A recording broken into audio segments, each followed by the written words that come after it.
Ahn,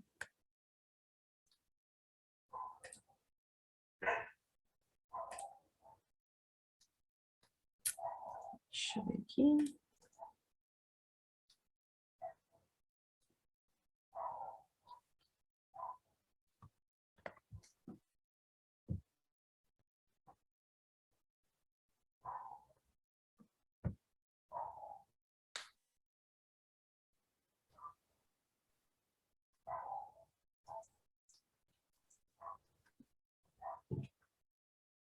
Foi? Acho que deu uma travadinha, né? Ainda não apareceu aqui na tela. Ficou tudo branco aqui e tudo travado. Peraí. Acontece. Não, eu tinha que ter reiniciado o computador antes de começar, mas na correria, eu fui lembrar agora há pouco. Eu falei, até ele ligar, vai que dá algum pepino. Melhor não. Mas se quiser fazer isso, a gente espera. Não, sem problema, é que eu acho que ele, toda vez que eu entro em alguma reunião, ele dá um inicial, assim, uma travadinha, sabe? Acho que ele já vai, foi fácil. Tá bom. Mas aproveitar que vocês estão me escutando bem, não sei se vocês estão me vendo bem, mas obrigada Sim. pelo convite. É uma honra estar aqui com vocês. São minhas referências, também admiro demais. Rafa e Verônica, né, do Instituto aí, o pessoal também que eu não conheço, mas estamos aí abertos já há muitos anos, né, conversando sobre vários Sim. projetos. Então, é um prazer enorme estar aqui e representando também os Erasmus aí um pouquinho, falar um pouquinho do trabalho que a gente tem feito com eles. Trabalho incrível, né? Diga-se de passagem. Ai, obrigada. E eu perdi, vocês estão gravando, né? Depois eu queria assistir as de ontem, que ontem eu não consegui entrar. Sim, vai ficar disponível por 7 dias. Ai, legal. Preciso assistir.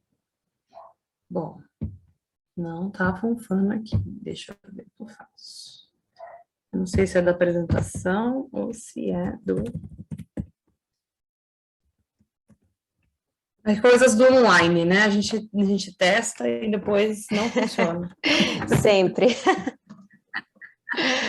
Ontem um dos palestrantes não conseguiu dar a palestra e a gente também no início não conseguiu entrar pelo Simpla. Tivemos que fazer uma live pelo YouTube de última hora. Foi Ai, meu bem Deus. tenso.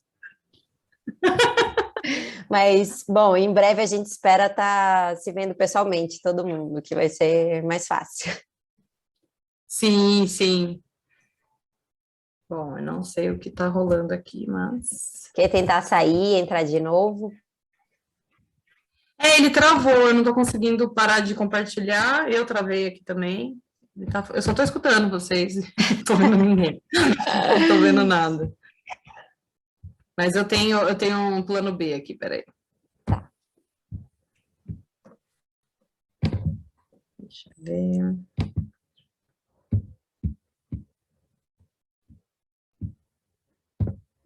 Bom, deixa eu pegar o outro computador aqui que já tá pertinho. Já volto.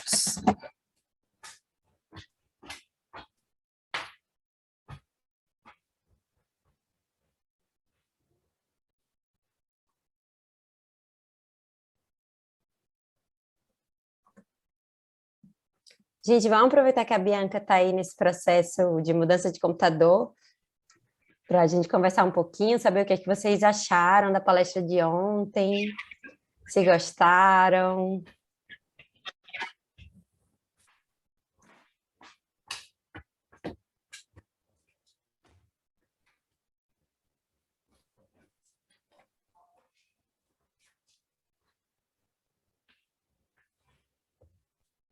E o Projeto Meros tem um trabalho incrível, né? Já de muitos anos. São peixes fantásticos, realmente. E com certeza a palestra dela foi incrível, muito boa.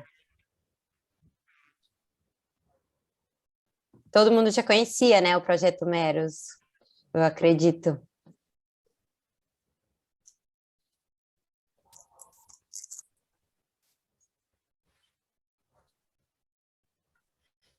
Temos mergulhadores aqui, alguém que já encontrou mero por aí?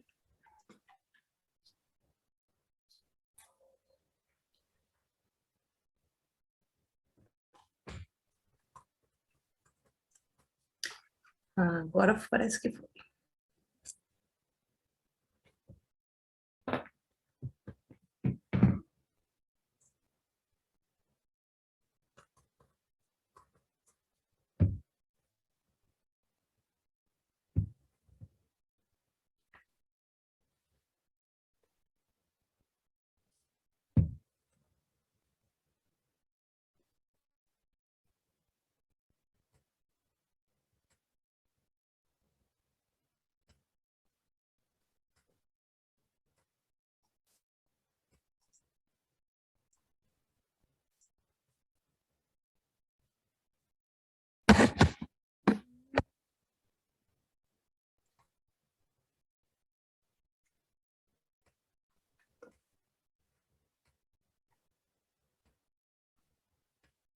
Vocês estão me escutando ainda? Sim. Ah, é muito estranho. Tá tudo Escutando e vendo. escutando todo mundo. Ai, gente. Vou voltar do começo para ver se funciona. Ai, Vai dar certo. agora vai. Só porque eu peguei o outro. Agora sim. Bom, vou deixar ele engatilhado aqui, por via das dúvidas.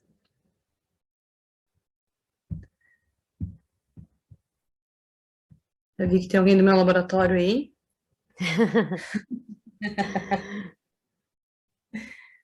Pronto, agora foi, né?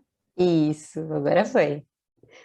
Boa palestra, Bianca. Muito obrigada novamente por aceitar o convite. Qualquer coisa, eu estou por aqui. Tá certo. Vou deixar o outro aqui no cantinho.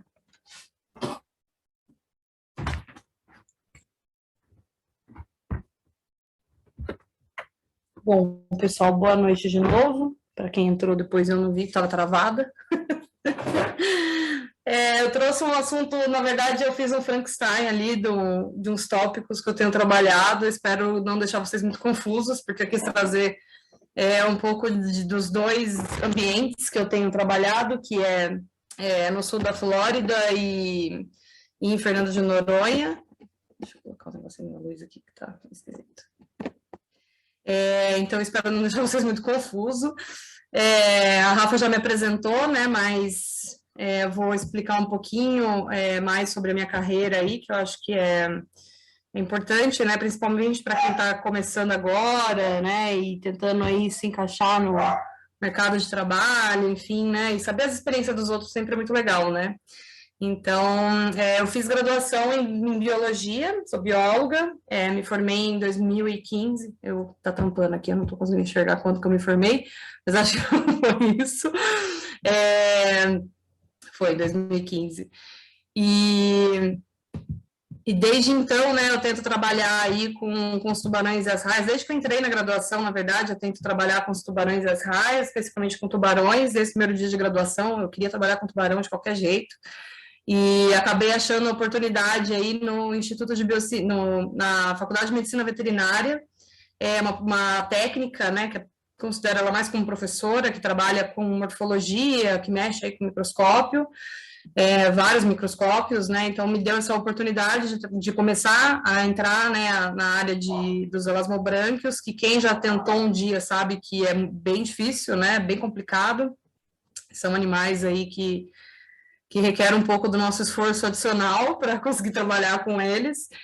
E foi muito bom ter iniciado, apesar de não ser o projeto que eu queria trabalhar com parte de ecologia, trabalhar com grandes tubarões. Acho que, né, todo mundo que quer trabalhar com tubarão, quer ficar agarrando tubarão lixo, igual a Rafa coloca fotos, essas coisas assim, né? E no fim eu acabei trabalhando com morfologia, e microscópica, né? Então, muitas vezes eu recebia só um pedacinho do animal para analisar, mas foi muito legal porque me propiciou, assim, a expandir, né, minha área de atuação e aprender muito sobre os elasmobrânquios, né? E aí, principalmente para a área acadêmica, eu digo que foi muito importante para justamente conseguir publicar trabalhos, né, que é uma coisa que, infelizmente, a gente é muito cobrado, hoje em dia, né, e foi muito bom ter iniciado nessa área, porque é uma área rápida de fazer trabalhos, né, então eu tinha o microscópio disponível, tinha alguns animais, não tantos, disponíveis ali, e para elasmobrânquios, como a gente vai ver, tubarões e raias, a gente não tem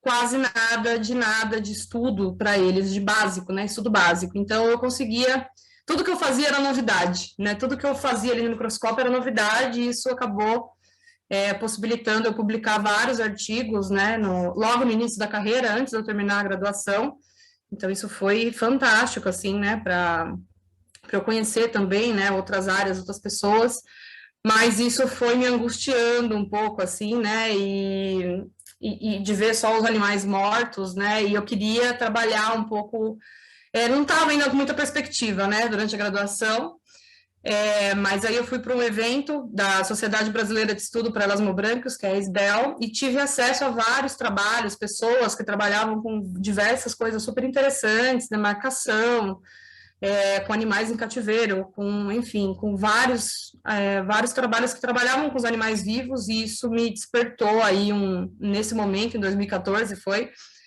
uma vontade gigantesca de trabalhar com animais vivos, especificamente animais selvagens e com métodos não letais, né? Então, fui bem... meu sonho nasceu aí, né? E ele foi bem específico, assim, nesse sentido, né? E tem sido muito desafiador seguir esse sonho, mas hoje em dia a gente consegue com mais facilidade aí, né?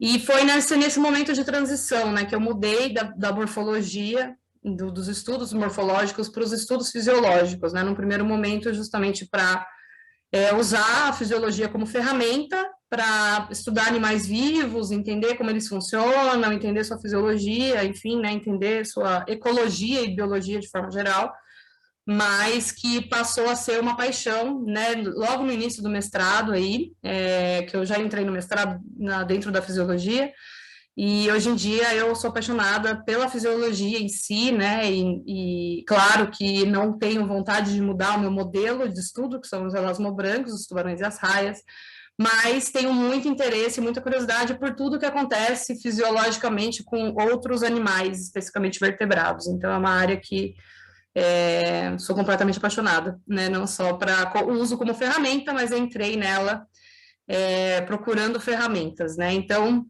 eu fiz essa migração aí, né? Durante o final da minha graduação e início do mestrado, fui para fisiologia, né? Entrei no laboratório de metabolismo e reprodução de organismos aquáticos para trabalhar, né? Fui a primeira pessoa, sou ainda a única lá até hoje, a trabalhar com elasmobrânquios, e durante o meu mestrado eu trabalhei especificamente com nutrição de raias.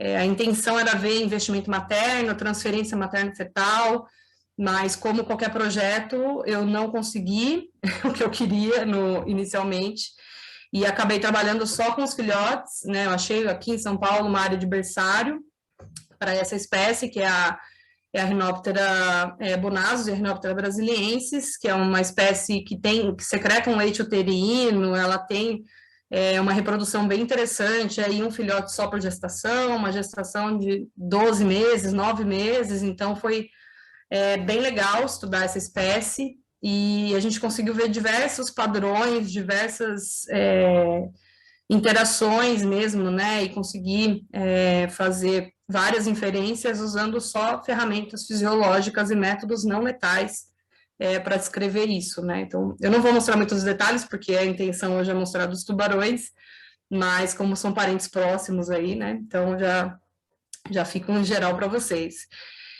E quando eu estava no meio do mestrado, na verdade, eu conheci o professor Neil Hammerschlag, da Universidade de Miami, e conversando com ele, né, e vendo o que ele tinha disponível de coisas, eu consegui essa parceria com o laboratório dele, então eu acabei migrando para os tubarões durante o meu doutorado, não tanto como uma vontade minha de estudar tubarões e não mais raias, na verdade não, eu queria continuar e quero continuar estudando raias, mas foi por uma facilidade logística, né? Então, o Neil, ele já tem um projeto de monitoramento ali no sul da Flórida, nas Bahamas, e em outros países também, mas principalmente no sul da Flórida, desde 2011, capturando muitos tubarões por ano, 500, 300 tubarões por ano, coletando amostras desses tubarões, fazendo marcação desses tubarões, desde então, né? Então, ele tem um banco, tinha, né? Porque agora está comigo aqui, parte do banco, ele tem um banco de amostras muito grande, de muito tempo já, né? Então, acabou sendo uma oportunidade muito legal de entender mais a fundo alguns processos fisiológicos que eu estava interessada desde o mestrado, né? Como, por exemplo, o que acontece durante a reprodução desses animais, especificamente olhando aí para os aspectos nutricionais deles, né? Que a gente não sabe praticamente nada. O que acontece quando eles crescem, dependendo do local que eles vivem, se isso varia sazonalmente, né? Enfim, eu tinha várias perguntas já no meu mestrado que eu não conseguia responder usando os animais que eu estava mostrando aqui, né? E eu não ia conseguir responder as perguntas que eu já tinha, né, para o doutorado, utilizando apenas amostras coletadas no Brasil. Então, foi fantástico ter essa parceria, né, com ele, e ele acabou virando, né, hoje meu co-orientador.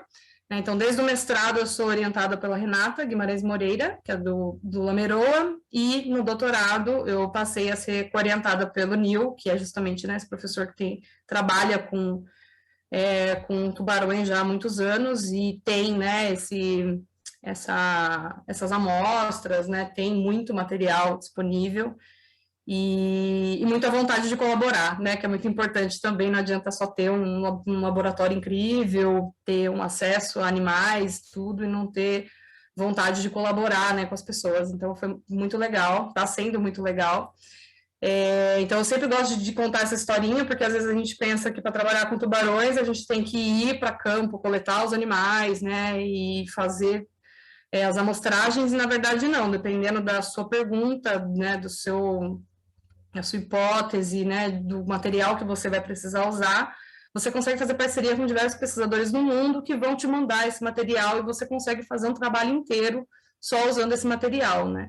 Então, meu doutorado, ele seria 100% com amostras de Miami e Bahamas, que é derivado desse envio, né, mas acabou que durante o meio aí eu acabei tendo uma vontade muito grande, maior que eu, e conseguido um financiamento aí que eu vou contar um pouquinho para vocês depois.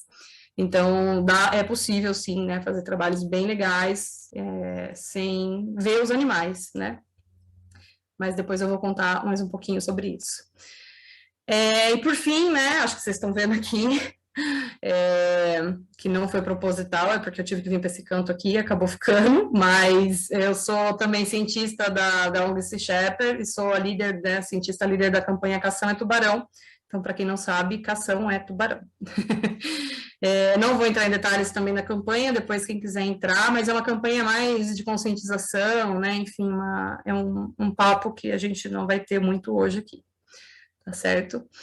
E por que tubarões, né? Porque eles são incríveis, né? São lindos, são chamativos, são imponentes, é óbvio que é por causa disso também, mas não só por conta disso, né? São animais aí que têm a sua importância muito grande no ecossistema que eles estão inseridos, né? Seja o marinho, seja o ecossistema estuarino, seja o de água doce, né? Então, eles vão ter um papel muito importante como reguladores desse ecossistema, uma vez que eles estão posicionados aí em níveis tróficos superiores, né? Ou como mesopredadores ou como predadores de topo, e nesse sentido, tanto tubarões como raias também.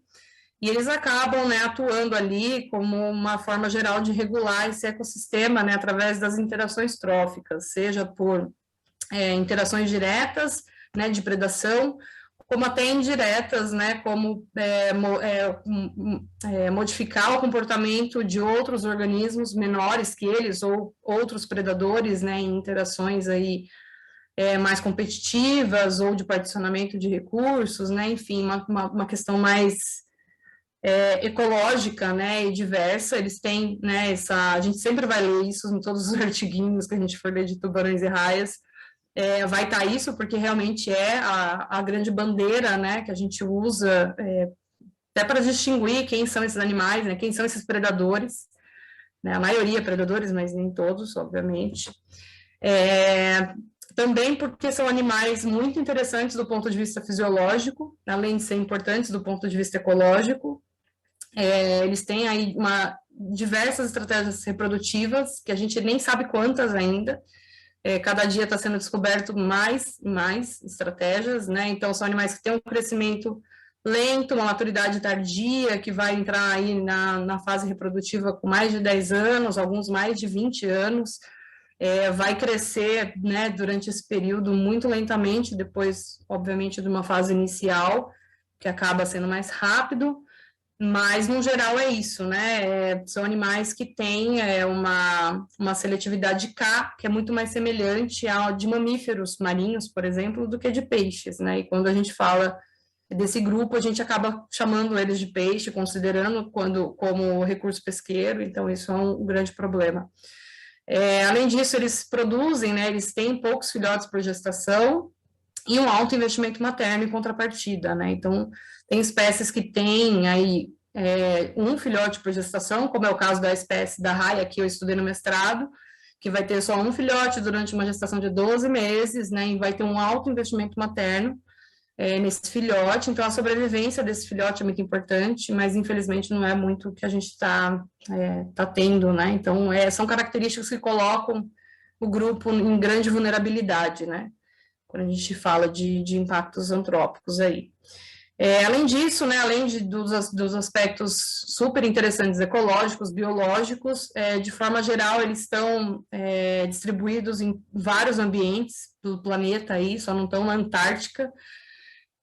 Isso acho que ainda a gente tem que estudar um pouco mais, porque deve ter umas raias vivendo lá perto ou por lá, mas no geral é isso, né, eles estão distribuídos aí em todo o globo, desde águas profundas até água doce, né? A gente tem tubarões que vivem exclusivamente em água doce, então cada ambiente desse, cada espécie que vive num local desse vai ter uma adaptação diferente para esse ambiente, e tudo isso é muito legal do ponto de vista biológico, né? Para a gente estudar, só isso já bastaria para a gente ter milhões de projetos explorando um pouco mais sobre né, a diversidade biológica deles, né?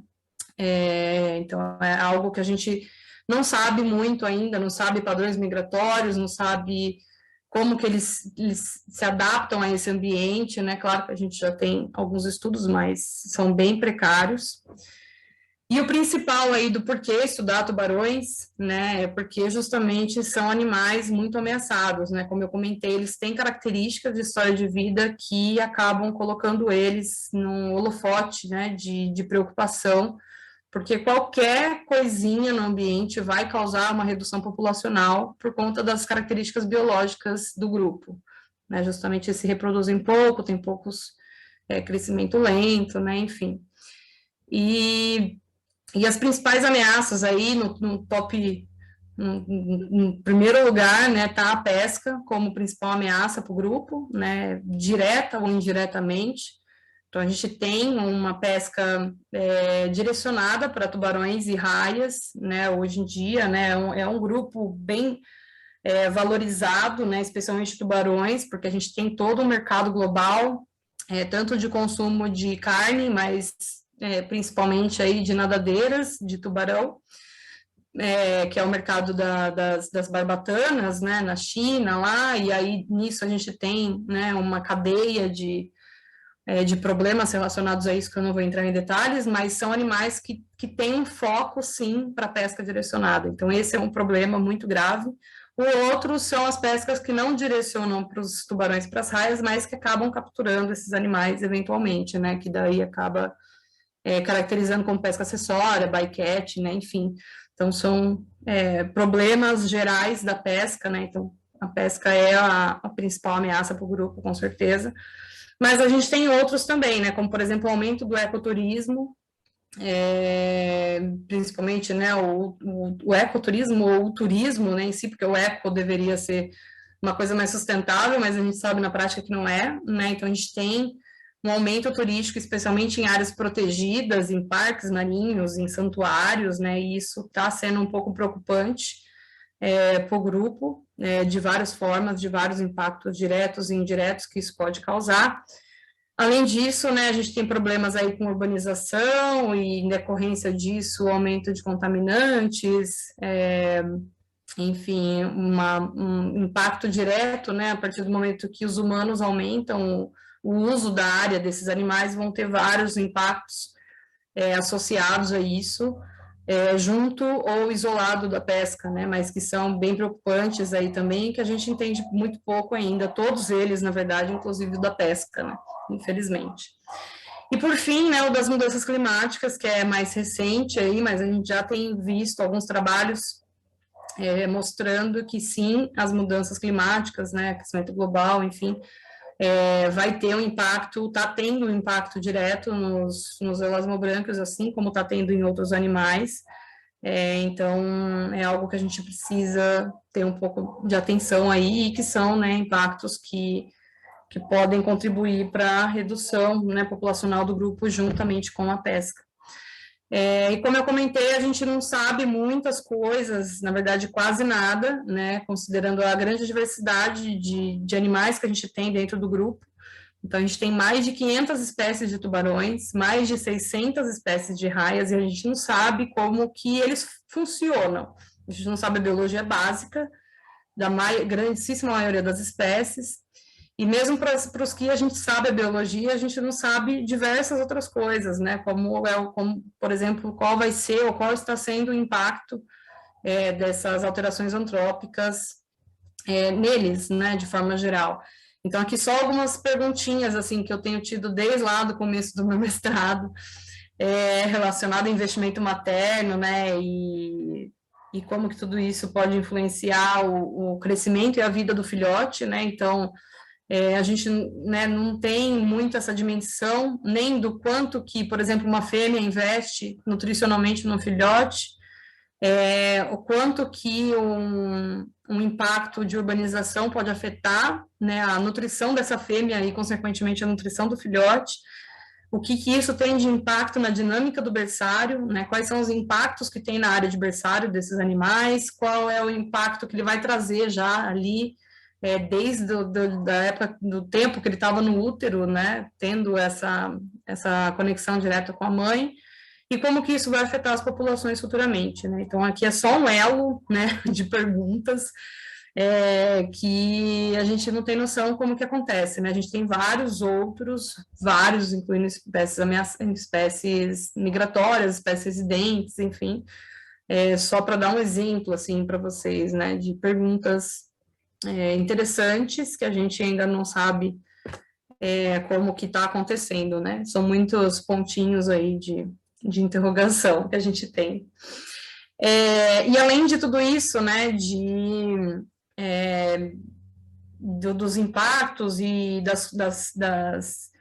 das coisas que a gente precisa saber, né, para preservar o grupo, né, a gente também tem perguntas mais básicas, como eu comentei, que a gente não sabe, né, então, às vezes a gente vê, né, a gente é impulsionado a estudar impactos antrópicos e já partir por uma relação de causa e efeito, né, porque isso é mídia, né, isso aprova projetos, né, enfim, a gente tem essa pressão um pouco, mas a gente também precisa ter um olhar, né, atento aí para as espécies ameaçadas e descrever coisas básicas delas que a gente não sabe.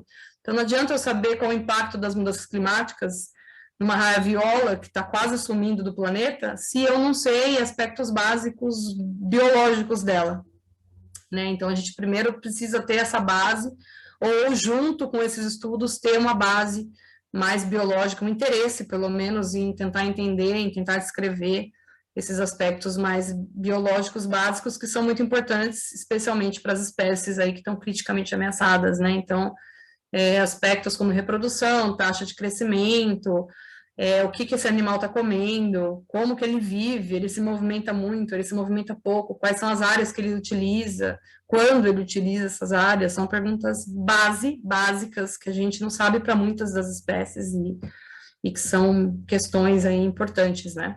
Então, só destacando, né, novamente, que o grupo, ele está muito, né, em destaque como o vertebrado marinho mais ameaçado de extinção do planeta, obviamente junto com grandes mamíferos também, mas, no geral, de classificação, né, de vertebrados, a gente tem que os elasmobrancos, eles se sobressaem, né, eles se destacam nesse aspecto, e esse número, ele tem só aumentado, né, então, o ano passado saiu uma atualização, né, dessa lista de espécies ameaçadas, a gente tem que aí 37,5% das espécies estão em algum grau de ameaça, né, com muitas estando como, né, aí criticamente ameaçadas, o vermelhinho ali, ou, né, vulneráveis, ou em perigo, né, e isso é muito alarmante, né, uma quantidade muito grande de espécies para animais que a gente nem conhece a biologia básica, já saber que eles estão praticamente sumindo do planeta, antes da gente ter acesso ao que acontece, ao como que eles funcionam, como que eles vivem, né, e uma coisa importante, interessante também de saber, que eu esqueci de comentar ali no começo, que são animais muito antigos, né, são vovôs aí, na evolução a gente precisa ter, né, esse cuidado, esse respeito com eles, né, são animais que estão no planeta há mais de 400 milhões de anos, a gente não tem noção do quanto que é isso, mas é muito tempo, né, sobreviveram a 3 extinções em massa, e provavelmente muitos não vão sobreviver à extinção causada, né, pelo ser humano. Parece catastrófico, mas é para justificar para vocês o porquê que a gente estuda tubarões e raios.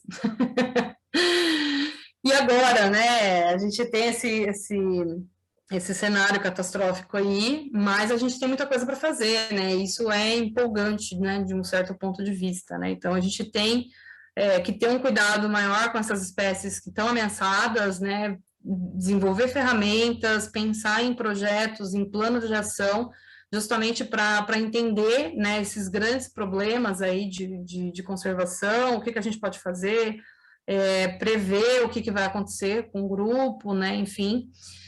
Mas, ao mesmo tempo, também a gente precisa olhar para as espécies que ainda não estão ameaçadas, mas que possivelmente vão estar em breve, né, e descrever justamente os aspectos de história de vida desses animais, como eles vivem, como eles se reproduzem, o que eles se alimentam, onde eles estão, né, e para as espécies que a gente teoricamente não tem estudos para comprovar que elas estão ameaçadas, a gente precisa ter um monitoramento a longo prazo, porque também, obviamente, em algum momento elas vão estar, né, porque não tem muito como fugir, né, como a gente viu, são animais que têm características de história de vida muito peculiares, preocupantes, e em algum momento eles vão estar em risco, né, isso daí não tem muita dúvida. E é onde entra a fisiologia nisso tudo, né? Eu mostrei um mundo catastrófico para vocês aí, um mundo de oportunidades, mas o que a fisiologia entra em tudo isso, né? Então, a fisiologia ela é especialmente interessante nesse ponto de vista, porque a gente consegue, como eu já comentei no início, né, utilizar as ferramentas fisiológicas para fazer estudos não letais, né, aí sem ter a necessidade de matar esses animais, mas também nos permite ver, monitorar isso, entender como que é a resposta do animal, né, frente a alguma modificação ou frente a algum impasse biológico mesmo, né, alguma dificuldade biológica, né, então reprodução, enfim, algum desafio que esse animal tenha que fazer, assim como nós, né, vai ter toda uma alteração aí fisiológica e a gente consegue descrever isso, né, mapear isso e usar isso para prever como que os animais respondem, né. Eu vou tentar deixar isso um pouco mais claro para quem não é muito da área, assim, né. E, além disso, ver, né, especialmente relações de causa e efeito, né, então, eu vou ter uma construção de um porto numa área de berçário, que vai possivelmente ter muitos movimentações, muitos barcos, muitos navios, qual um exemplo, né, qual vai ser o impacto do ruído dos navios no comportamento dos animais e na resposta de estresse dos animais. Então, assim, relação de causa e efeito, né? Eu consigo ter essas relações muito claras utilizando ferramentas fisiológicas. Mas eu vou falar um pouquinho mais disso para vocês. E além disso, né, aí para mim foi a cerejinha do bolo, quando eu entrei na fisiologia, como eu comentei com vocês, ter essa possibilidade de usar a fisiologia como ferramenta como método não letal para estudar aspectos biológicos e ecológicos básicos dos animais. Né, eu tive, já tenho ainda, né, interesse nos aspectos em relações de causa e efeito, o que as mudanças climáticas têm causado para os animais, qual o impacto da pesca, direto e indireto, mas a minha paixão inicial e muito forte até hoje é entender aspectos básicos, assim, né, como que o animal responde a uma mudança de temperatura durante a estação reprodutiva, ou como que esse animal se prepara para se reproduzir, o que ele está alocando, será que ele precisa migrar ou se mover por um local onde tem uma presa específica, um nutriente específico para ele conseguir se reproduzir? Então, são perguntas básicas, assim, né? Quando ele se reproduz, né? Que sempre me chamaram muita atenção. Então, isso acabou guiando tudo que vem, né, do meu doutorado até hoje. Meu pós-doc meu plano de pós-doc já está um pouquinho diferente, mas o meu plano de doutorado está guiado nessas perguntas básicas, assim, né? E aqui é só para mostrar o mundo de oportunidades que a gente tem. A gente consegue tirar várias amostras, né, dos animais sem precisar matá-los, né? Amostras minimamente invasivas ou não invasivas, né? Como é o caso de muco, amostras de fezes, o próprio sangue, né? Que é aí o grande o ouro, né, que a gente tem dos tubarões ao sangue, né, assim como o nosso, a gente consegue fazer tudo praticamente que a gente precisa saber utilizando o sangue, mas também outras amostras que são bem interessantes, dependendo do que eu vou fazer, né, de qual análise que eu vou, qual a minha pergunta, né, o que eu quero saber daquele animal, daquele grupo, daquela espécie, enfim. E, por exemplo, né, só pontuando alguns exemplos, assim, para quem também não tá muito dentro da área, assim, né, ou não sabe muito o que dá para fazer, o que não dá, né, antes de mostrar um pouco das perguntas, como eu disse, né, o sangue, ele é o principal, pelo menos para os meus trabalhos, ele é o principal, então, se eu tiver que escolher um, vai ser só o sangue, obviamente, porque dá para fazer muita coisa, né, e uma das coisas que sempre me chamou muita atenção são os hormônios, né, justamente hormônios reprodutivos, então eu consigo não descrever exatamente o status reprodutivo da espécie, se, por exemplo, aquela fêmea está grávida, né? Igual a gente faz para mamífero. Infelizmente, a gente ainda não tem marcadores exatos de gravidez para elasmobrancos, por exemplo. Mas eu consigo ver, fazer uma descrição para a espécie e depois usar essa descrição como biomarcador, né? Então, aqui, por exemplo, é um estudo com tubarão azul, bem preliminar, mas já dá para ter uma noção muito legal, né, do que acontece.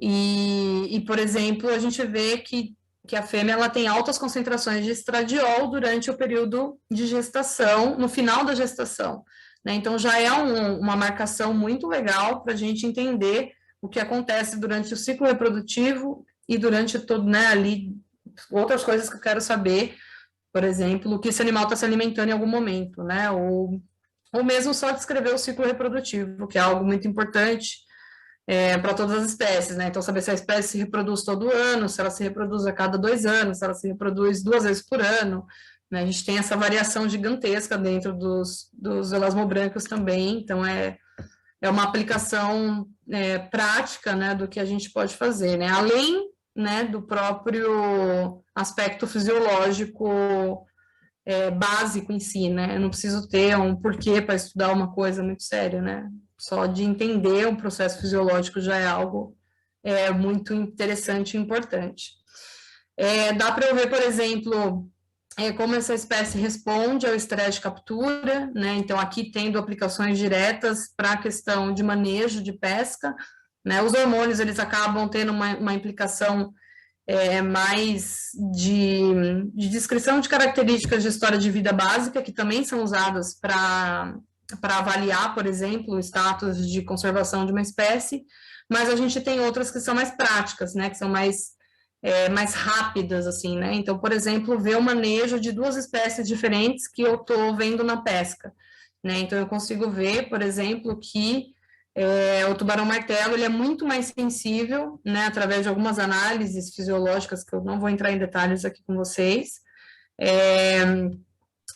que aqui no caso é o lactato, mas eu consigo descrever, né, por exemplo, quais espécies são mais sensíveis à captura e qual delas eu preciso ter uma atenção maior durante o manejo, né, tanto numa pesca comercial como na minha própria captura científica, né, então aqui nesse estudo eles viram que o tubarão-martelo é muito sensível à captura, comparado ao tubarão-tigre, ao tubarão-limão, ao tubarão-lixa, né, enfim, outras espécies que são mais resistentes, e tudo isso pode mudar a forma como que eu manejo esses animais, tanto em campo como em cativeiro, né, como acredito que tenha alguns aqui que trabalham nessa área.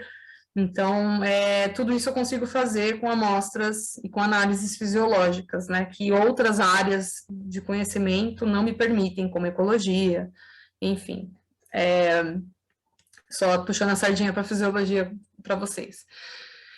Além disso, né, eu consigo fazer marcadores nutricionais, saber qual a condição nutricional desse animal, né, do ponto de vista qualitativo, como, por exemplo, olhando para os ácidos graxos, né, que eu também não vou entrar em detalhes aqui agora, que eu vou mostrar daqui a pouco para vocês, como vendo outros marcadores, igual aqueles que a gente faz no exame de rotina básico, né, triglicérides, colesterol, proteínas, enfim.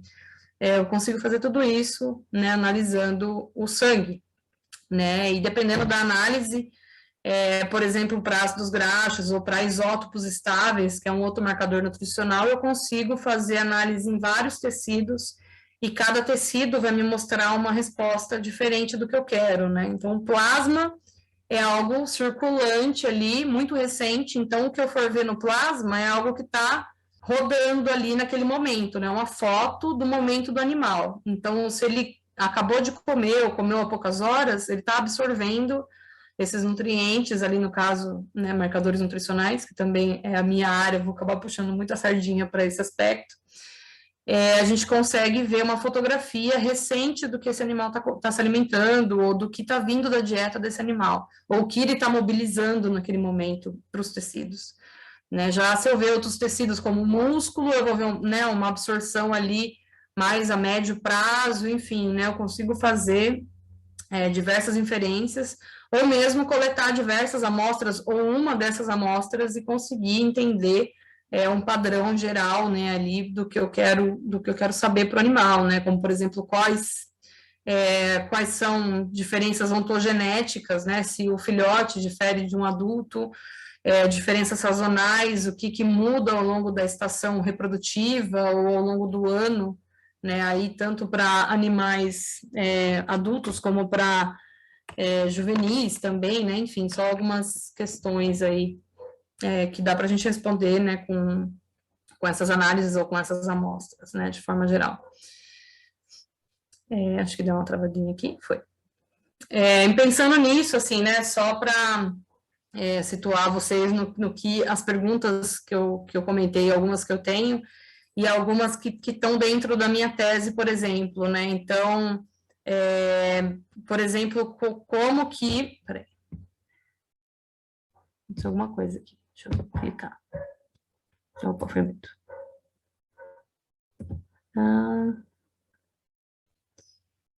Quais são os recursos energéticos, por exemplo, que esses animais utilizam durante o período reprodutivo, né, algo que a gente não entende muito ainda. A gente não sabe, por exemplo, se eles armazenam estoque energético para se reproduzir, ou se eles armazenam e também se alimentam, ou o que eles armazenam, ou como que eles fazem, qual a estratégia reprodutiva em si, né, a gente não sabe muito como isso acontece. Então, são algumas perguntas aí que eu tentei responder, estou tentando responder no meu doutorado, né. E além disso, né, dependendo do local que a gente captura, que a gente tem acesso a esses animais, a gente consegue fazer perguntas adicionais, né, em cima daquilo daquela pergunta básica ali, no caso, que é reprodução, né, então, no meu caso, eu tenho animais que são capturados próximo a centros urbanos, Então, a gente começou a se perguntar, tá, já muda, né, tem umas coisas fisiológicas neles que mudam conforme eles crescem, ontogeneticamente, quando o macho é pequenininho e quando o macho é adulto. Mas será que isso tem uma certa influência da onde ele vive, né? Então, a gente sabe que os filhotes, eles tendem a ficar em águas mais rasas, em águas mais costeiras, que são as mais próximas ao ser humano, né? Que são, geralmente, as próximas às cidades, né? A centros urbanos. Então, a gente começou a se questionar disso também, né? Será que tem uma alteração fisiológica aí, uma diferença na condição fisiológica, condição nutricional desses animais quando eles são capturados próximos a centros urbanos, ou mesmo um pouco mais afastados, ou em regiões bem mais afastadas, mais pristinas, né? Então, a gente também olhou para esse outro mundo, né, aí mais de impactos antrópicos, mas sempre utilizando as mesmas ferramentas, né? Então, no meu doutorado, basicamente, eu utilizo os hormônios, né, hormônios reprodutivos, hormônios metabólicos, e indicadores nutricionais, né, ácidos graxos, lipídios plasmáticos, isótopos estáveis, condição corpórea morfológica, que não necessita analisar nada, né, só pegar as medidas ali do animal. Então, eu basicamente uso essas ferramentas, assim, né. E aqui, né, o SET, novamente, né, dependendo da área que eu capturo, que eu tenho acesso a essas amostras, eu consigo expandir um pouco as minhas perguntas, né, e esse foi o caso para o tubarão-tigre, que a gente tem, né, feito um trabalho com as fêmeas que vivem na região das Bahamas, que é uma área que agrega fêmeas, é uma área de agregação especificamente para fêmeas lá, e também é uma área onde tem um ecoturismo muito grande, né, ecoturismo de alimentação. Então, além da gente olhar para o aspecto reprodutivo, o que varia sazonalmente, o que muda dependendo do status reprodutivo das fêmeas, né, se a fêmea está grávida, se a fêmea é juvenil, se a fêmea está entrando em maturidade sexual, o que muda quando isso acontece nutricionalmente, hormonalmente. E, além disso, já que a gente tem essas fêmeas interagindo ali com os turistas, também ver o que pode ter de alteração desse envolvimento, dessa alimentação que os turistas dão para essas fêmeas, né? Então, são coisas que, confesso, que acabou surgindo no meio não, né? No primeiro ano ali de doutorado, então as perguntas básicas eram em relação a comportamento migratório e em relação à reprodução. E aí surgiram essas outras oportunidades aqui à direita, que acabou sendo muito legal, na verdade, e tem aí feito, né, tem surgido muito mais perguntas do que respostas, né, como acontece em qualquer trabalho. Então, só vou passar rapidinho em alguns exemplos, eu sei que eu já falei bastante aqui, eu falo muito, então, se vocês tiverem perguntas também, podem fazer aí no meio também, acabei esquecendo de falar isso no começo, mas só para mostrar alguns exemplos, para a gente não ficar no plano das ideias e no plano teórico, só para mostrar um pouco dos resultados que a gente tem obtido. Então, um dos problemas, né, que eu comentei que a gente tem aí com o elasmobranquis, que é pouco estudado, né, ainda, é a questão da urbanização, que é essa proximidade dos seres humanos dos tubarões aqui, né, em questão, e o que pode alterar, o que pode modificar, o que pode ser benéfico para eles. Então, a gente foi explorar um pouco isso, né, o que acontece quando esses animais estão vivendo, né, próximos dos centros urbanos. E a gente tem uma síndrome da urbanização que ela é meio que básica para qualquer região do planeta, né, que com o aumento populacional, a gente tem um maior despejo de esgoto, uma maior poluição química, né, dessa água ali, no caso, como poluição luminosa, poluição sonora. Isso tudo vai acarretar, por exemplo, um processo de eutrofização, que é o enriquecimento de nutrientes da água, justamente, né, advindo aí do esgoto, né, do despejo, do escoamento doméstico, escoamento industrial, e tudo isso, né, são multi-estressores, né, são vários estressores agindo em conjunto, que acabam alterando ou não alguns aspectos da vida desses animais que vivem nessas regiões, né, então, acaba que a gente não consegue saber muito o que está afetando, mas a gente consegue ver o que é diferente, né? Basicamente isso, estudando animais em campo, né? Que é diferente de eu pegar o animal, fazer experimentos em laboratório, né? Então, a gente tem essas limitações quando a gente estuda animais em ambiente natural.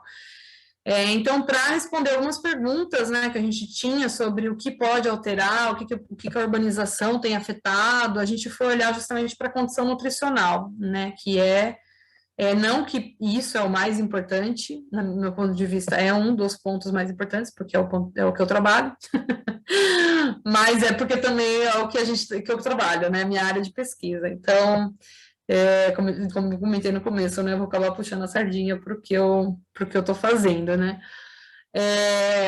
Então, a gente foi olhar um pouco para esses marcadores, né, tanto a condição corpórea, ver se os animais são mais gordinhos, mais magrinhos, se eles estão comendo bem ou não.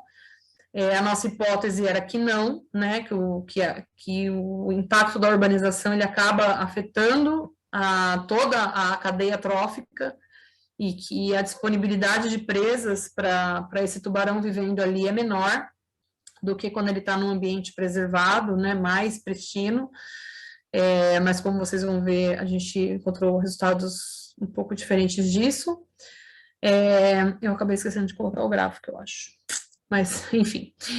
E a gente foi olhar também para os ácidos graxos, né, que são marcadores aí muito legais do ponto de vista nutricional, porque ele vai me mostrar, né, uma fotografia bem geral, né, do que esse animal está consumindo do ponto de vista qualitativo, né, então, só para explicar um pouquinho, porque esse é o marcador que eu uso em todos os meus trabalhos, que eu vou mostrar para vocês daqui para frente ali.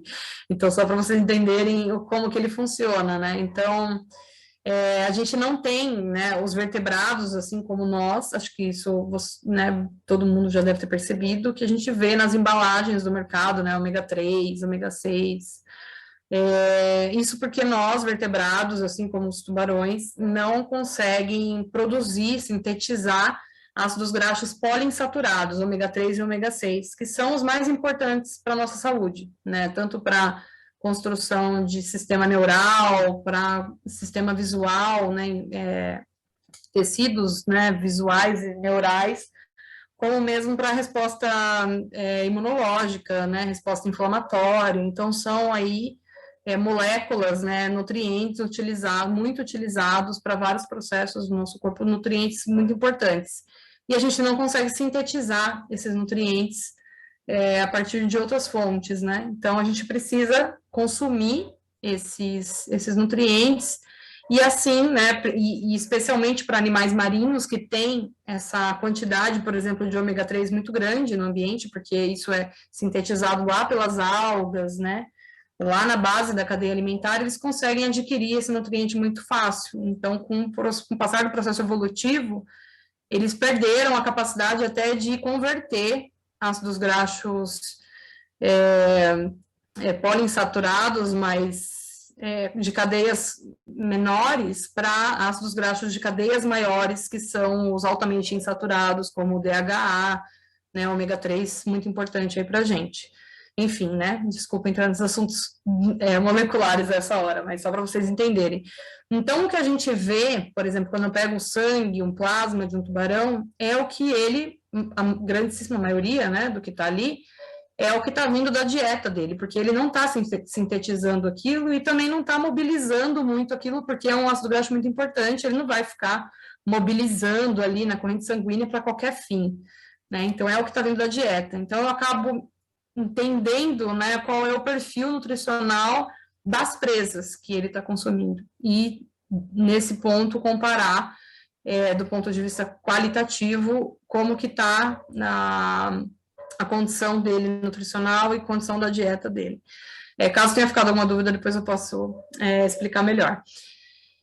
Enfim, né, então a gente tem essa ferramenta super interessante que dá para ver vários aspectos, né, como eu fiz no meu doutorado, por exemplo, para ver o que muda durante o período reprodutivo, e aqui no caso, o que altera, né, o que difere quando eu pego um animal próximo ao centro urbano e um pouco mais afastado do centro urbano. E para entender isso, a gente tem olhado aí, por enquanto, né, em 3 espécies, que é o tubarão-lixa, que é esse aqui dos desenhos bonitinhos, que é esse do cantinho, o tubarão-tigre, que é um tubarão aí altamente migratório, altamente móvel, diferente do tubarão-lixa, que é um tubarão mais bentônico, né, apesar dele estar ali na coluna d'água também de vez em quando, mas ele acaba ficando um pouco mais no fundinho, quietinho, né, então ele acaba sofrendo mais o impacto da urbanização, pelo menos é o que a gente achava. E o tubarão galha preta, que é um tubarão também ativo, só que um ativo mais costeiro, né? Diferente do tubarão tigre, que acaba sendo mais vida louca, né? Ele acaba em todos os lugares, em todo o tempo. O tubarão galha preta, ele é mais costeiro, mas muito ativo também, né? Então, são 3 espécies diferentes, com 3 histórias de vida completamente diferentes. E a gente queria ver se eles tinham aí o mesmo, estavam sofrendo, basicamente, dos mesmos impactos, né, da urbanização. Então, não vou também entrar em muitos detalhes com vocês, eu vou deixar ali o print dos artigos para quem quiser ler mais a fundo, quem tiver outras dúvidas também pode me mandar, mas dos resultados gerais, o que a gente achou, o que a gente esperava inicialmente, a gente encontrou para o tubarão-lixa, por ser uma espécie mais residente, né, e que talvez esteja sofrendo mais com os impactos da urbanização, que é justamente encontrar alguns marcadores que sinalizam para a gente se esse ambiente ele está sofrendo alguma alteração, que é meio óbvio que sim, né? Se eu estou tendo um descarte grande de esgoto, enfim, por mais mínimo que seja, ele não é nulo, né? Ainda mais numa cidade tão grande como a cidade de Miami, né? Que é altamente turística, enfim. Não tem como não ter impacto ali. E o que a gente encontrou, né, nesses animais? A gente viu que eles têm uma porcentagem maior de ácidos graxos bacterianos, que a gente relacionou isso justamente com esse processo de eutrofização, maior decomposição da matéria orgânica, né? Enfim, ele está tendo maior acesso a esses ácidos graxos, que são somente sintetizados por bactérias, né? Então, por isso que a gente consegue usar esses ácidos graxos específicos, aqui, por exemplo, o 17,0 como biomarcador para rastrear, né, da onde está vindo essa fonte alimentar dele, né. Em comparação, a gente encontrou que os tubarões não urbanos, né, na verdade eles são urbanos, periurbanos, ali estão vivendo mais longe da cidade, mas estão meio próximos também, mas a gente chamou de não urbanos porque estão longe, relativamente longe dos centros urbanos, uma área protegida, um parque nacional lá do sul da Flórida, e a gente encontrou que eles tinham maiores porcentagens de ácidos graxos ômega 6, por exemplo, o araquidônico, que é um ácido graxo super importante do ponto de vista inflamatório, imunológico, né? Então, a gente consegue atribuir a isso. Claro que a gente não consegue ver impactos diretos, mas a gente consegue ver que está tendo uma diferença na qualidade nutricional de tubarões que vivem nesses 2 ambientes, né? Isso começa a sinalizar para a gente que os tubarões, por exemplo, que estão vivendo próximos aos centros urbanos, respondem de forma diferente quando precisam ter uma reação ali inflamatória, por exemplo, né, ou anti-inflamatória. Então, isso já permite a gente entender um pouco ali dos processos que estão acontecendo por trás disso, né, e entender o que eles estão se alimentando, né, e como que a urbanização tem alterado isso. Mas quando a gente foi ver os tubarões galha preta, que são aqueles que estão ali intermediários, né, são altamente móveis, mas vivem próximos também a regiões costeiras, a gente já encontrou resultados um pouco diferentes, assim, né, que já falou, opa, não é assim que funciona com todas as espécies, né, então não dá para eu generalizar o impacto da urbanização em todos os tubarões que vivem lá, isso vai variar conforme o estilo de vida da espécie. E a gente encontrou que, a gente analisou eu esqueci de colocar o mapa aqui, né, mas a gente viu tubarões de regiões diferentes, bem diferentes, né, na verdade, um no centro urbano de Miami e o outro lá perto dos Everglades, que é bem lá no sul da Flórida, numa região bem mais pristina, mas também é uma área pantanosa, que tem uma forte influência dos rios, né, ali da região de pântano mesmo, dos Everglades na Flórida, e isso alterou tudo que a gente previa, né, dos ácidos graxos. Então, a gente também encontrou maiores porcentagens de ácidos graxos bacterianos, mas aí nos tubarões não urbanos, que são os que estão em áreas pristinas, né? E aí, mas ao mesmo tempo, são áreas que têm essa forte influência pantanosa e também um descarte muito grande das indústrias, né? A indústria pecuária, principalmente, né? Então, também parece ter, né, uma alta proliferação bacteriana devido à decomposição da matéria orgânica, enfim.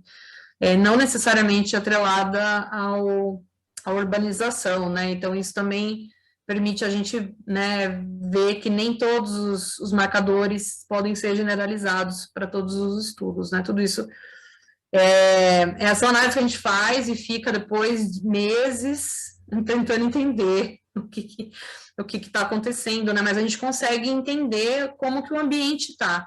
O que tem lá no ambiente? Tem mais ação, eles estão tendo uma forte influência da base da cadeia alimentar bacteriana. Nossa, como será que é esse ambiente? O que será que está influenciando? Então, a gente consegue inferir, não ver, porque eu não estou vendo estômago, nem estou vendo o que tem no ambiente, mas eu consigo inferir muitas coisas interessantes do ponto de vista ecológico, como do ponto de vista fisiológico, de ver de como que esses ácidos graxos diferenciados, eles podem mudar toda uma resposta que a espécie pode ter dependendo de onde ela vive, né? Dependendo se ela sofre algum tipo de impacto de pesca, enfim, de contaminante, de derramamento de petróleo, enfim, sei lá, de qualquer coisa, assim, que vá estressar o animal, então como que ele pode responder, dependendo de onde ele está vivendo e do que ele está se alimentando naqueles ambientes.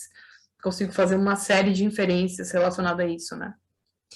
E, surpreendentemente, né, a gente esperava encontrar que os tubarões, todos eles, na verdade, fossem mais magrinhos, quando vivessem em áreas mais urbanizadas, na verdade foi o contrário.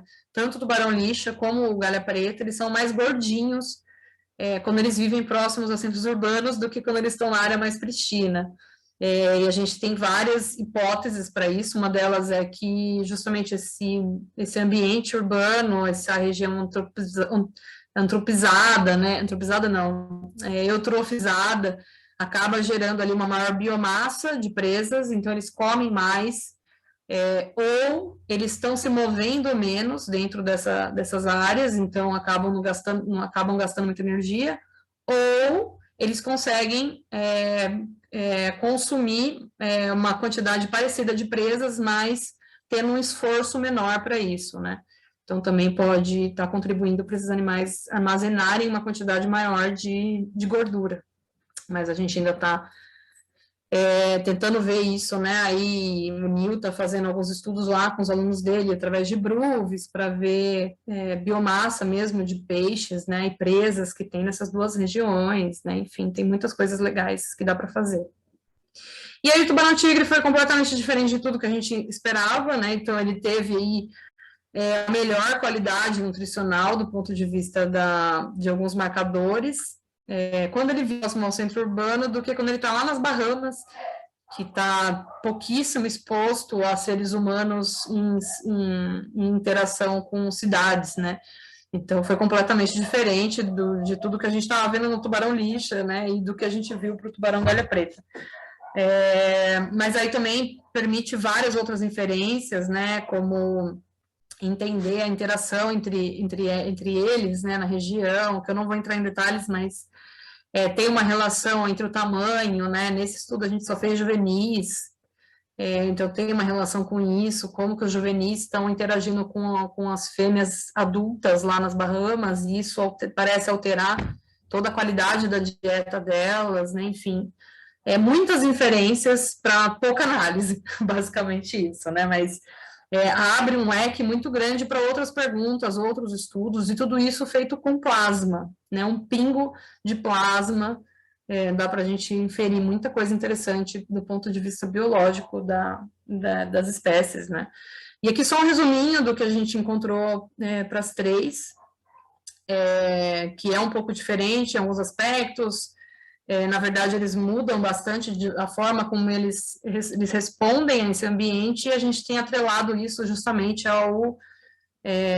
ao estilo de vida, né? Então, quanto mais residente, mais sedentário a espécie for, parece que ela realmente tem um impacto direto negativo da urbanização, mas que as outras parecem estar se beneficiando de alguma forma desse ambiente.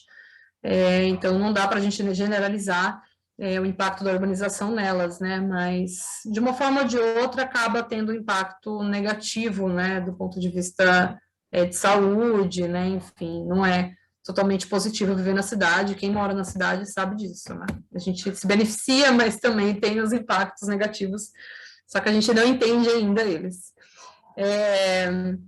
Aqui tá, então, né, os 3 artigos, eles foram publicados na revista, em épocas diferentes, mas a gente acabou mandando tudo para a mesma revista, então quem tiver interesse em ler mais detalhes, né, a gente separou as espécies porque a gente fez em locais diferentes, análises diferentes, então a gente acabou separando, né, mas a gente está tentando agora juntar tudo isso, pelo menos com uma interpretação para divulgação, juntar as 3 para a gente ver um todo, né, uma integração de um todo.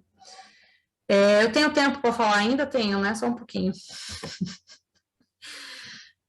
Eu vou pular um pouco aqui, porque eu estendi muito a minha apresentação, para mostrar um pouco de Noronha, né? Então, só mostrando, né, só passando aqui bem rápido para vocês terem uma noção que dá para ver, né, essas mesmas análises, entender esses mesmos processos para ver aspectos reprodutivos, por exemplo, né? Então, ver como que a espécie se comporta durante o ciclo reprodutivo delas, né, e como que eu faço isso, né, sem acessar os órgãos reprodutivos, sem ver, né, o ovário, o testículo, os filhotes, como que eu faço isso? Justamente usando os hormônios, né, eu pelo menos tenho tentado utilizar isso, né. Para machos é muito fácil, pareceu ser muito fácil, né, a gente fez um estudo desse com lixa e galha preta, analisando machos, e os machos são lindos, assim, né?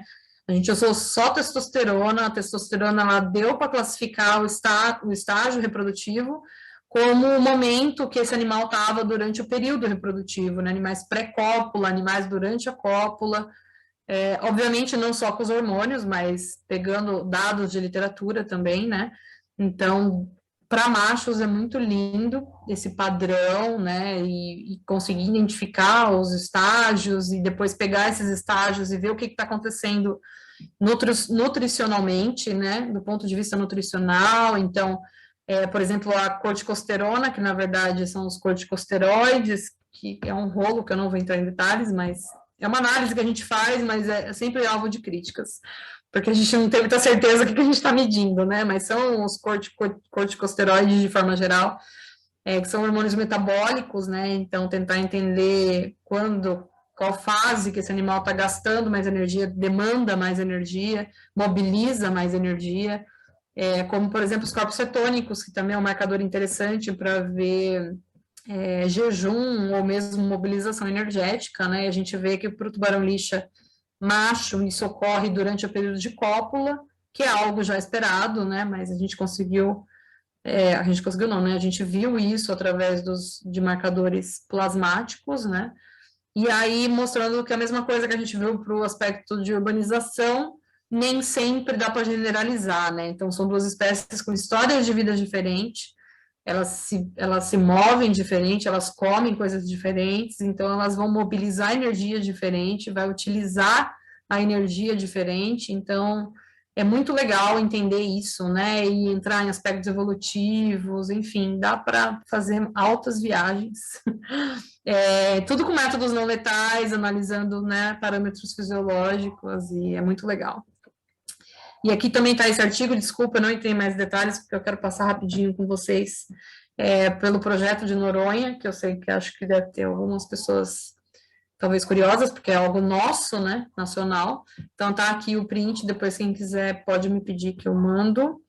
Esse é um que a gente fez com fêmeas de tubarão-tigre, então também utilizando ácidos graxos, né, ou aqui, na verdade, o diferencial foi que a gente utilizou animais que têm uma análise um pouco mais crítica do status reprodutivo, né, então utilizando ultrassom e hormônios reprodutivos também para descrever o status reprodutivo, né? Então, não só hormônios, mas vendo realmente quais são as fêmeas grávidas, quais são as fêmeas imaturas, quais são as que estão, né, não grávidas, mas não são mais imaturas, são adultas, né, mas não estão grávidas.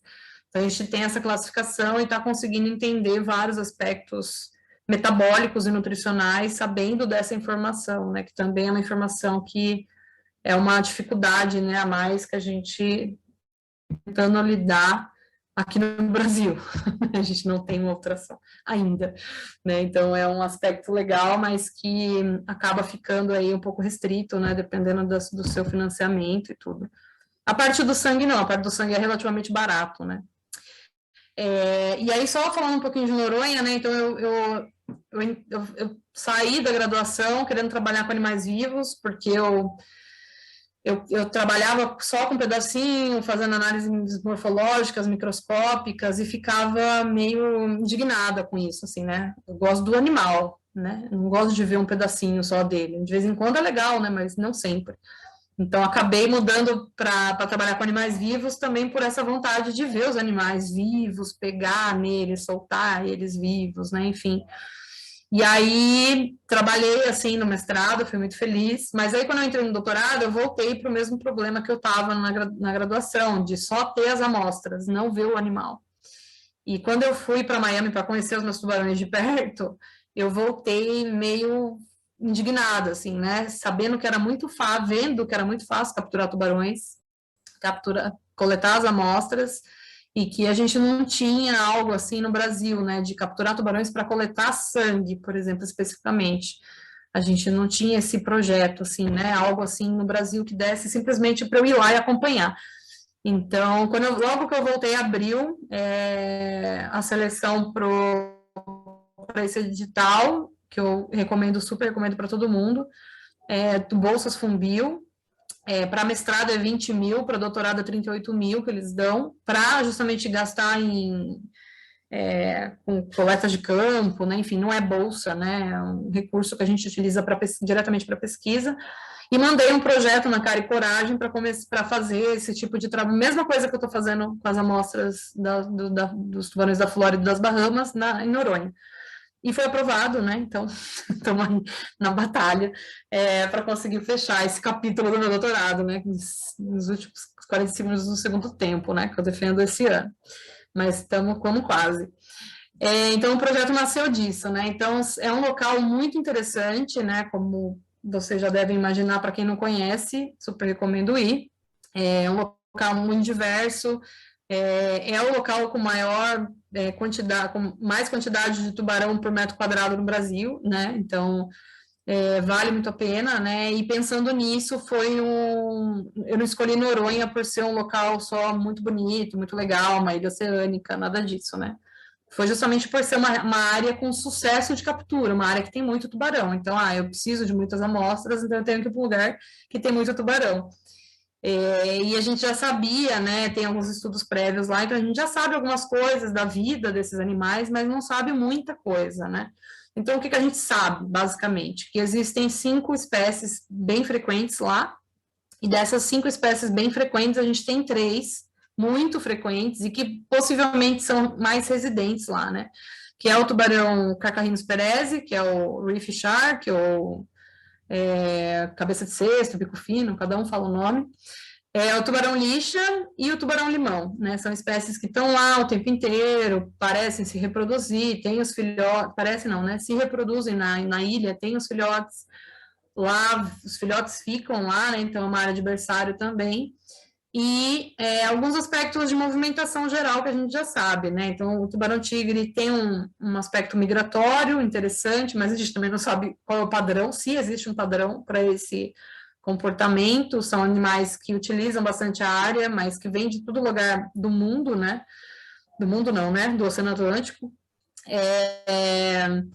O tubarão-limão também parece ser bem residente, né? Aí são dos grupos da Universidade Federal Rural de Pernambuco, né? Aí alunos do professor Fabazin, que tem estudado já há vários anos, e o pesquisador Ricardo Garla também, que já estudou, né, vários anos, especialmente o tubarão cabeça de cesto, né? Então a gente sabe algumas coisas, dessas espécies, desses animais ali, mas tem muita coisa que a gente não sabe ainda, né? Por exemplo, essa dinâmica espaço-temporal, né? Então, a gente sabe alguma coisa, dinâmica espacial, como eles se movimentam e tal, mas a gente não sabe se isso varia ao longo do ano ainda, né?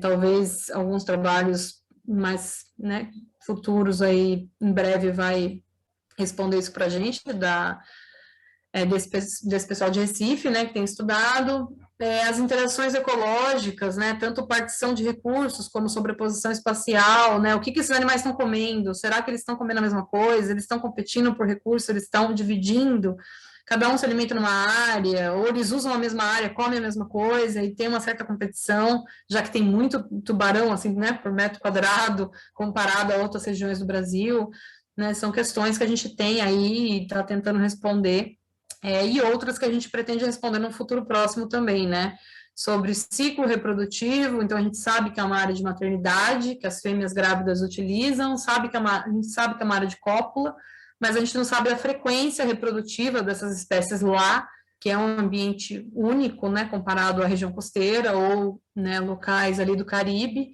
é um local diferenciado, então pode ser que o ciclo seja diferente.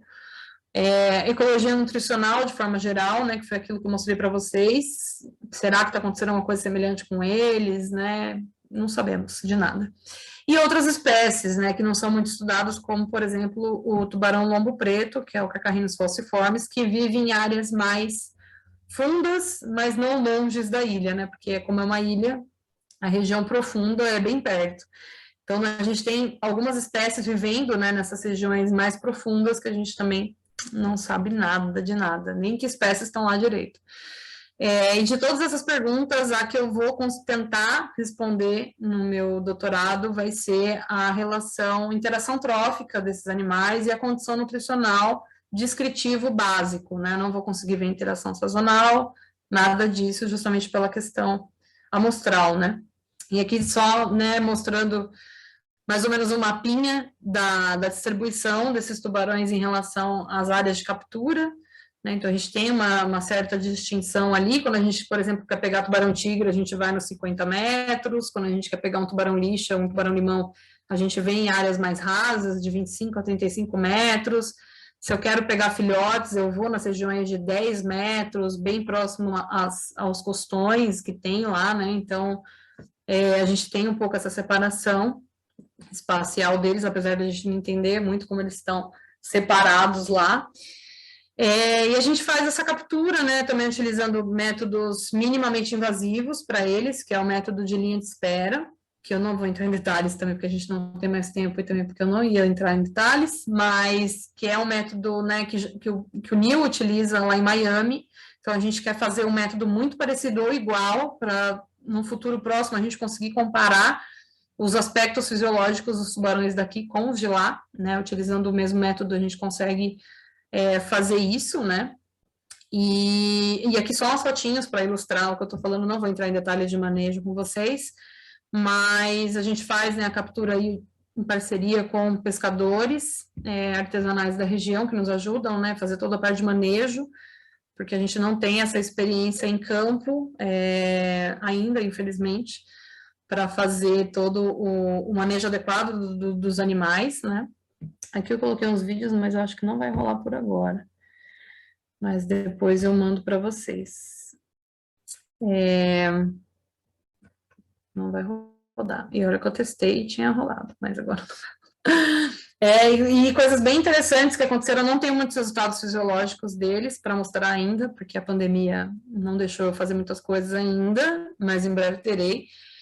E alguns aspectos bem legais, assim, que foi dessa última expedição, é que a gente pegou uma fêmea muito grande, que é essa fêmea do vídeo, que eu acho que não vai rodar o vídeo, mas uma fêmea de tubarão-tigre de 4,5 metros, possivelmente grávida. Então, aí já nos criou outras perguntas que a gente não tinha ainda, que é sobre a espécie estar utilizando a região como para fins reprodutivos, né, como área de maternidade, para se alimentar durante esse período. Então, são coisas que a gente pretende investigar. Para isso, a gente precisaria ter uma ultrassom, né, que é coisa que a gente ainda não tem, para ver, né, ou se realmente essa fêmea está grávida, mas muito visivelmente ela estava. Não sei se era emoção. Mas é uma fêmea muito grande, né, que pelos registros que a gente tem acesso foi a maior até agora capturada. E a gente também pegou o outro extremo, né, uma fêmea muito pequenininha, de 1,40 m, um animal de menos de 1 ano de idade, que também acende outra luz aí para a gente, que talvez a área está sendo utilizada como área de berçário ou alguma região próxima como área de berçário, né, apesar da gente saber que tubarões-tigre não tem área de berçário, mas pode ser uma área importante para fases juvenis e fases adultas, fêmeas grávidas, né, o que já é muito legal para um país que tem explorado muito do ponto de vista pesqueiro seus animais, né, então encontrar esses animais desses tamanhos em uma área marinha protegida, um parque, né, nacional, é muito interessante e importante também da gente entender, né, como que está toda a dinâmica, né, então basicamente os métodos vão ser os mesmos, né, utilizar ferramentas fisiológicas para descrever aspectos reprodutivos, descrever a nutrição, interação trófica, estresse de captura, para ver se a gente está capturando os animais de forma correta, né, já que a gente quer um método não letal.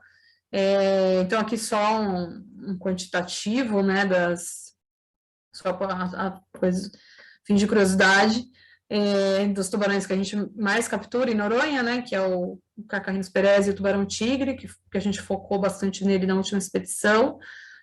Os tamanhos aí, então a gente tem espécies de tamanhos bem variados, né, então tentando entender como que eles utilizam essa área, mas especificamente, né, como que a nutrição deles, né, que é a pergunta do meu doutorado, ela modifica, né, tanto comparando as espécies, como dependendo do tamanho, né, por exemplo, aqui filhotes com adultos, o que que muda, né, e vendo alguns marcadores, como proteínas, que está relacionado, né, ao maior consumo de peixe, talvez, então dá para fazer, como eu disse, várias inferências, não afirmar a certeza nada, porque a gente não tem o estômago, não está vendo as presas, nem nada disso, mas já é muito interessante também, né. Então, só algumas questões que a gente pretende ver futuramente, utilizando esses marcadores, né, ciclo reprodutivo, interação trófica, condição metabólica, analisando alguns hormônios, ver a distribuição deles ao redor da ilha, através de bruves, que são câmeras com isca, né, que atrai esses tubarões, então a gente consegue ver quais espécies estão usando aquela região, quando elas estão usando, movimentação de migração através de marca satélite, que é um sonho, né, um pouco mais distante, mas quem sabe, né, são coisas que a gente sonha, né. Parâmetros imunológicos para ver se o turismo na região está tendo impacto nos animais, enfim, várias perguntas. Mais perguntas do que resposta, como sempre. E por fim, eu trouxe um videozinho de soltura, mas eu acho que não vai rodar, porque a internet e o Canva não colabora, mas eu vou deixar aqui, tentando rodar, e aí se vocês tiverem perguntas, estou à disposição. Desculpa, mega, passei da hora, né? Mas... Imagina, é ótimo poder te ouvir, inclusive. Muitas informações, né? Acho que agora dá para a gente respirar um pouco, porque é muita emoção ver você falando sobre os animais, sobre a sua pesquisa, né? Realmente muito incrível o que você tem feito. E a gente queria te parabenizar, né, pelo trabalho, pela cientista que você é. E pelo número de dados, né, que gera para esse meio, que é tão importante. E você falou aí várias vezes do quanto a gente ainda não tem vários dados, né, várias informações, e é incrível ver que a gente tem várias cientistas, inclusive mulheres, atuando, né, nesse meio e com tanta dedicação ao que faz. Acho que a gente tem uma perguntinha aqui no chat, inclusive a gente só tem uma pergunta, gente, tanta informação que a Bianca passou. Acho que ou vocês entenderam tudo ou não conseguiram colocar no papel a quantidade de perguntas que precisa ser feita para para ela. Bom, houve uma pergunta aqui: quais são os métodos utilizados para a captura científica? Então, eu comentei ali, não sei se fez a pergunta um pouco antes ou depois, né? Mas a Acho gente que foi utiliza antes. sem problema. A dúvida prática que mais ocorre, inclusive, é a que mais nos dá problema quando a gente quer trabalhar com captura. Mas a gente utiliza o método que o Neil utiliza lá, né? Que é da equipe do Shark Research, que é o Drumline, linha de espera, né? Então, é um método modificado, eu tinha até colocado foto dele, eu tirei. É um método um pouco modificado, né, justamente para permitir que os tubarões consigam ficar nadando. Então, a gente coloca um peso no fundo com uma haste, coloca aqui o nylon, e aí quando o tubarão é capturado, aqui tem uma boia, né, que vai lá para cima, e quando o tubarão é capturado, ele consegue ficar nadando em círculo em volta desse peso, né, dessa corda, justamente para evitar que ele se estresse mais do que ele já vai se estressar, né? Porque, obviamente, qualquer captura gera estresse, mas só o fato dele conseguir respirar, ventilar ali, isso já minimiza os estresses, né, a mortalidade. E isso a gente faz para animais grandes. Lá em Miami e nas Bahamas, eles fazem só esse método, mas em Noronha a gente quer também estudar os filhotinhos, né? Filhotinhos de 1 metro, 1,5 metro, né? Não são muito. São nenéns, mas são nenéns grandes. Jovens. Mas para esses a gente faz captura com linha de mão mesmo, né? Então joga ali um nylon com anzol e um pezinho e fica ali com linha de mão, bem tranquilo pescando. E tem muito tubarão lá, né? Então, em Noronha, né? E Flórida também, e Bahamas também. Então são locais que você vai colocar um equipamento desse, igual em Noronha, a gente coloca 5 linhas de espera só e sempre pega pelo menos um tubarão a cada 5, né? A gente já chegou a pegar 4 em cada 5 anzóis, então Nossa, é uma quantidade bem grande, assim, bastante. para tubarões. Eu vi ali a foto do filhote, né, de tigre que você colocou na palestra, ele está dentro do barco, né? Vocês estabeleceram E um tamanho mínimo para, tipo, subir o animal ou vai fazer com o animal ali na água? Ou é da hora, assim, você vê a necessidade e um pouco tal? na hora. Geralmente com menos de 1,5 metro a gente embarca, porque é um animal pequenininho ali, é mais fácil manipular ele embarcado do que fora, porque é muito pequenininho, aí até um barco que a gente utiliza também não ajuda muito, então a gente fica um pouco longe do tubarão, né? Mas geralmente é 1,5 metro, 1,40 m, 30 para baixo a gente embarca, para cima a gente mantém do lado do barco. E, Bianca, eu queria saber, assim, quais são as maiores dificuldades que você tem tido nas coletas, né? Que você faz lá. Eu sei que agora foi na pandemia, né? Então você teve algumas dificuldades relacionadas à pandemia, mas eu queria que você falasse um pouco assim, o que que você tem de maior dificuldade assim para em relação a tudo, tipo, o fato de você ser uma mulher no meio de vários homens, pescadores, enfim, a rotina que você tem lá, né? Como que você tem lidado com essas situações?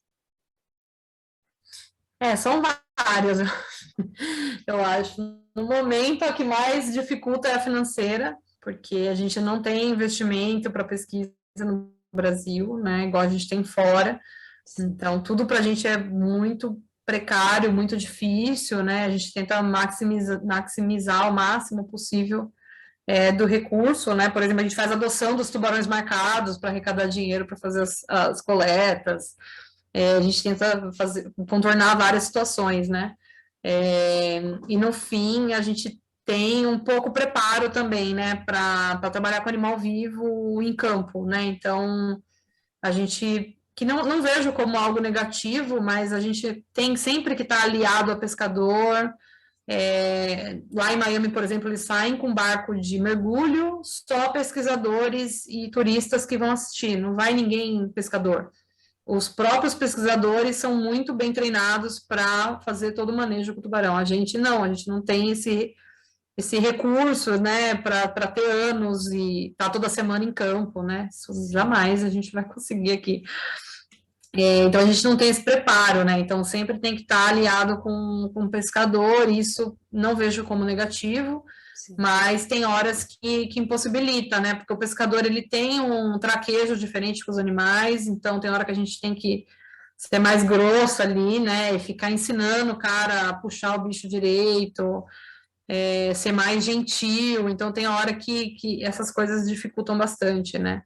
E nesse ponto, por ser mulher, aí dificulta mais ainda, né? Porque em Noronha sou eu que lidero as campanhas, de projeto sou eu que lidero, então tem hora que as pessoas não entendem, né? Quem é que está na liderança ali. Então, eu sempre vou com o homem junto, não por questão de que eu tenho que ter um pesquisador amigo junto, mas porque eu tenho pesquisadores amigos homens, agora está indo mais mulheres, mas sempre vai algum homem junto, mas não é por questão de escolha. E às vezes, às vezes vai ver alguma coisa se direciona ao homem, que não é o líder ali, né? Não é quem está pagando, não é quem está mandando em tudo, e eles acabam se direcionando pro homem, ou você fala as coisas simplesmente não escuta. E aí, para pescador e pessoas de forma geral que acompanham, né?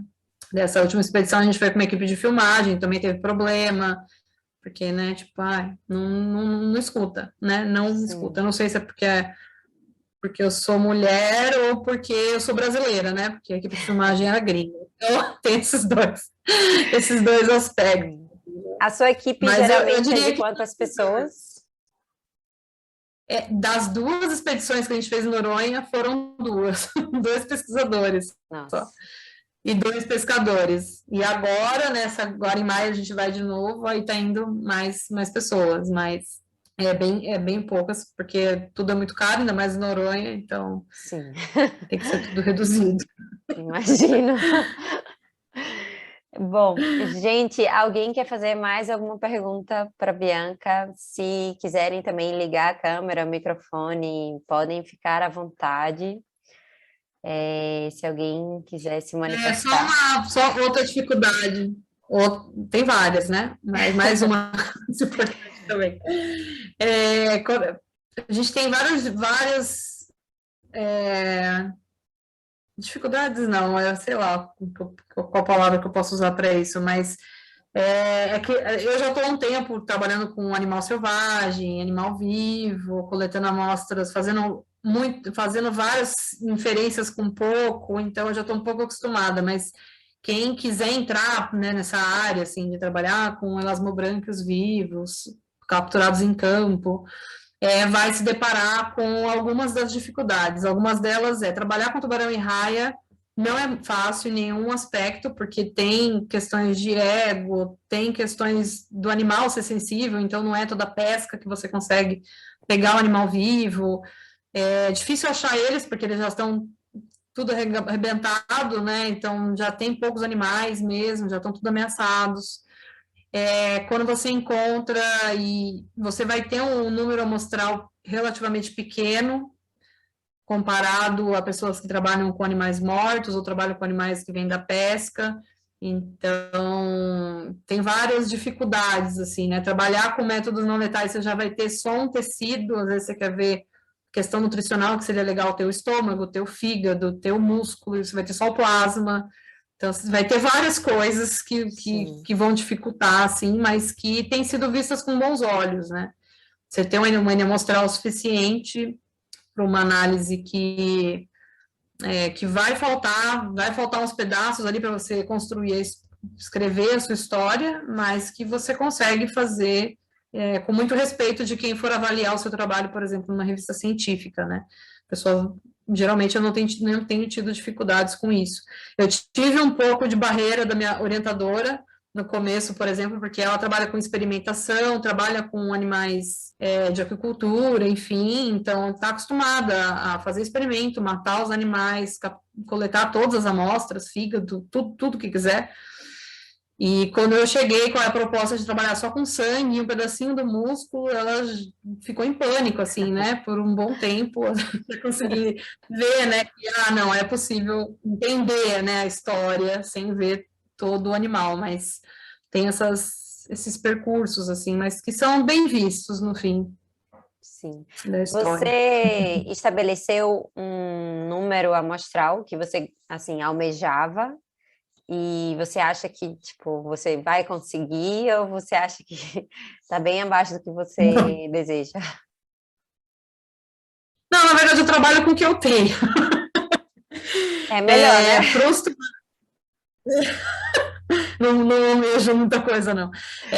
Tem que ter um mínimo, né? Acho que o mínimo, assim, para a parte comparativa nutricional, por exemplo, acho que o mínimo, bem mínimo, assim, que vai ficar muito ruim, é 10.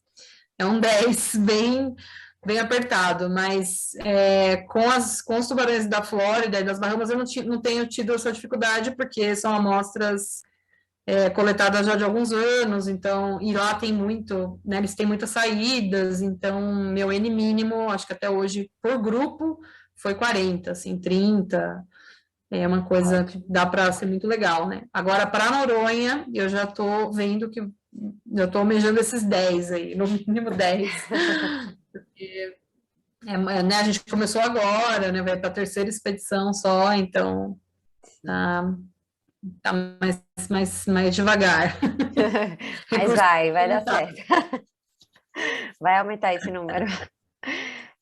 O Lucas Vai. perguntou se nas suas pesquisas participam apenas biólogos ou médicos veterinários também e profissionais de outras áreas. Comigo só vai biólogo, porque são os pesquisadores que eu tenho colaboração, né, a maioria. E agora, nessa próxima, vai uma estudante de veterinária que está também auxiliando no projeto, no programa Cidadão Cientista de Noronha, né, que a gente faz várias coisas, né, além da pesquisa com fisiologia. Então, ela vai acabar indo, mas 90% é biólogo, porque é o meu meio de convívio, né? Então, Sim. acaba sendo esse. Mas qualquer um, né, pode participar e qualquer um pode iniciar uma pesquisa com esse tipo de abordagem, né? Por exemplo, no meu mestrado, o meu custo de operação foi praticamente zero, né? Porque eu pegava os animais que vinham da pesca, eu pegava da raso de praia, que é uma pesca pouco invasiva, então foi praticamente zero, assim, e qualquer um pode ir na sua região ver se tem essa pesca, ou uma pesca semelhante que os animais não morrem, e fazer pesquisas muito legais, né? Usando essa abordagem, assim. Sim, com certeza. Bom, a Bianca deixou bem claro que tem muitas coisas ainda a serem pesquisadas, então, pesquisadores, né? Trabalho não falta por aí. Bom, gente, eu vou finalizar por aqui, tá? Se ninguém quiser fazer a última pergunta, aproveitem agora. Mais uma vez, agradecer muito a Bianca pela palestra incrível, muito enriquecedora. Parabéns pelo trabalho. Tenho certeza que vai ser maravilhoso o seu doutorado, né? A finalização, né? Porque já está acontecendo. Já está acontecendo aí há um tempo. Espero que agora a pandemia deu uma melhorada, né? Então, com certeza você vai conseguir fazer o trabalho de uma forma melhor, acredito. E quando estiver pronto, tudo pronto, com certeza a gente vai querer uma nova palestra para você contar todos os resultados que você teve durante esse período. O pessoal está aqui te parabenizando, né? E agradecendo pela palestra. E, bom, é isso. Para quem estava aqui agora ou que chegou agora, a gente vai ter a nossa segunda palestra da noite com a Amanda. E a palestra da Bianca, assim como da Amanda, vai ficar disponível, tá? Até 7 dias depois do final do evento aqui. Então, na semana que vem inteira vai estar disponível para vocês aí. Muito obrigada, Bianca. Boa noite para você e até uma próxima. Eu que agradeço, é um prazer estar aqui nessa semana incrível. Não sei se eu vou conseguir ver agora, mas com certeza amanhã vou ver todas as gravações. E obrigada a todo mundo aí pela presença, pelas perguntas. Se tiverem outras perguntas, quiserem os artigos, tudo, podem entrar em contato comigo também. Estou à disposição. Bom, gente, sigam o projeto da Bianca lá no Instagram. E a Bianca Ela falou, né, que tem a adoção dos animais aí que ela coleta, então a gente pode, é uma forma da gente ajudar, né, no projeto dela, tá bom? Quer deixar o arroba? Eu não sei se estava no final da sua palestra. Eu acho que não. Eu vou colocar aqui no chat. Pronto.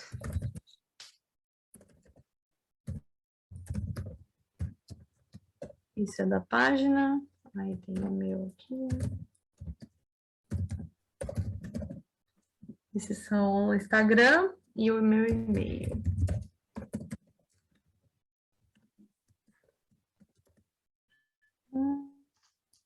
Isso.